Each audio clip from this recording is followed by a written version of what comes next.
Au tout début, c'était un projet portugais. Les Portugais sortaient des croisades, où ils avaient mené une guerre terrible contre les musulmans au sud. Une partie de l'aventure africaine visait en fait à se protéger et peut-être aussi à conserver un avantage sur les musulmans.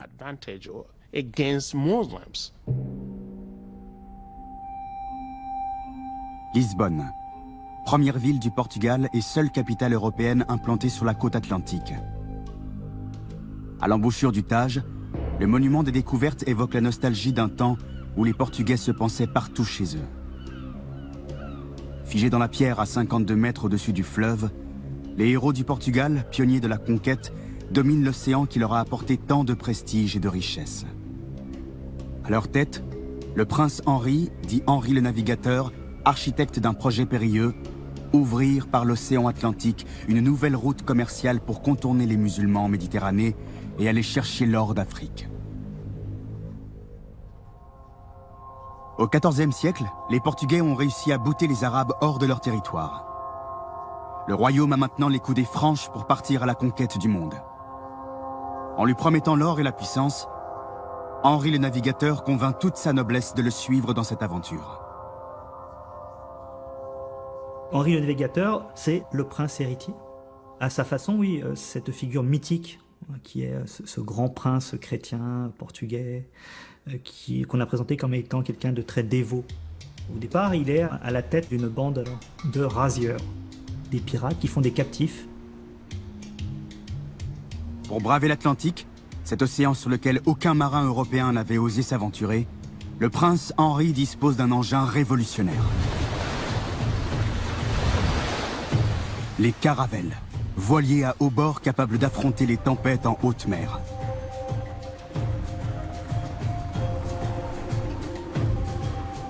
« 1434. Les Portugais tracent la première voie maritime au large de l'Afrique. Cap Bojador, l'île d'Arguin, les îles du Cap-Vert, chaque kilomètre parcouru est une bataille remportée face aux musulmans, présents sur toute la partie nord du continent. Lisbonne a longtemps glorifié ses grands explorateurs. C'est oublier que la plupart d'entre eux ont bâti leur fortune sur la traite d'esclaves.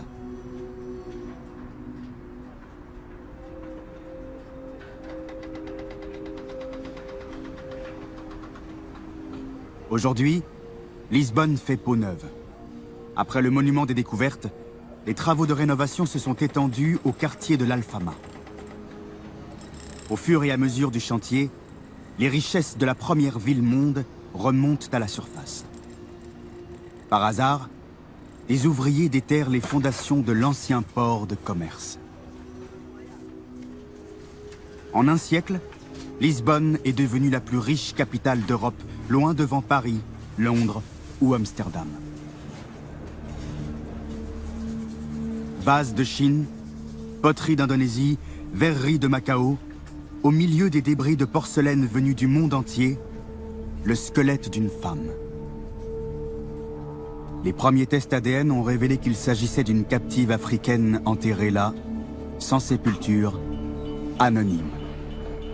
L'archéologie de l'esclavage, discipline récente, exhume une histoire longtemps passée sous silence. Celle du million d'Africains qui a été déporté en Europe entre le 15e et le 17e siècle. On est au départ dans une économie de la prédation extrêmement violente.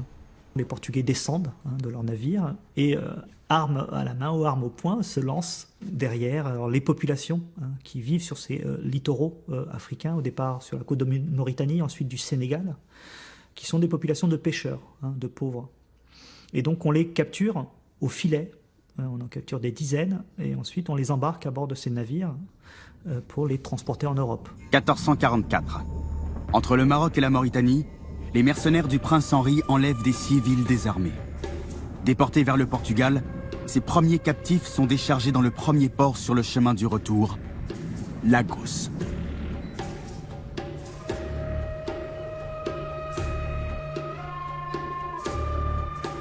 Sur cette plage, un matin d'août 1444, près de 250 hommes, femmes et enfants capturés sur les côtes atlantiques sont vendus aux plus offrants.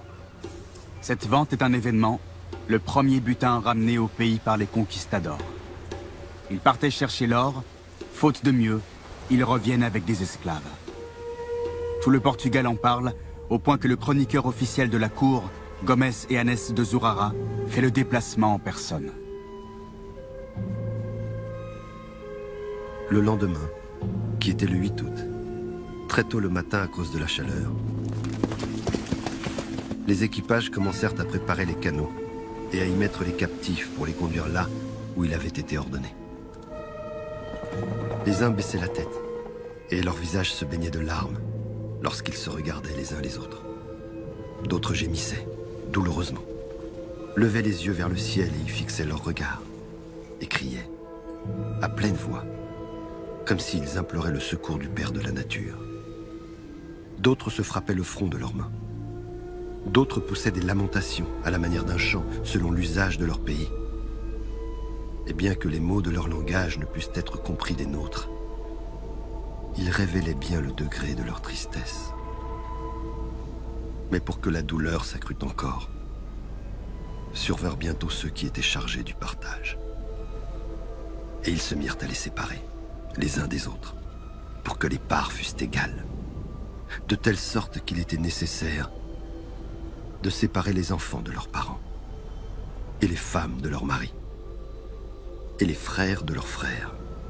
Aucun compte n'était tenu ni de l'amitié, ni de la parenté, mais chacun allait tomber là où le sort l'emportait.